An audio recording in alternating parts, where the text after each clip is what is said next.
Perlawanan kelayakan Piala Asia 2027 di antara Nepal dan Malaysia bakal berlangsung di halaman skuad kebangsaan negara. Aksi kedua terakhir kelayakan Piala Asia 2027 tersebut di antara Nepal dan Malaysia tidak akan berlangsung di negara Nepal disebabkan atas faktor tertentu. Antara faktor yang menjadi punca perlawanan tersebut tidak dapat dilaksanakan di Nepal adalah stadium di negara tersebut tidak mengikut standard yang ditetapkan oleh FIFA.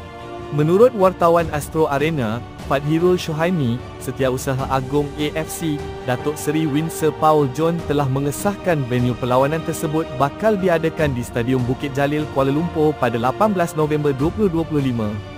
Setiausaha Agong AFC, Datuk Seri Winsor Paul John mengesahkan perlawanan kelayakan Piala Asia 2027 di antara Nepal vs Malaysia yang dijadualkan berlangsung November depan akan berlangsung di Stadium Nasional Bukit Jalil, kata Fadhirul Shuhaimi di laman X beliau. Malaysia bakal meneruskan aksi kelayakan Piala Asia 2027 dengan menentang Laos pada bulan Oktober sebelum bertemu skuad kebangsaan Nepal.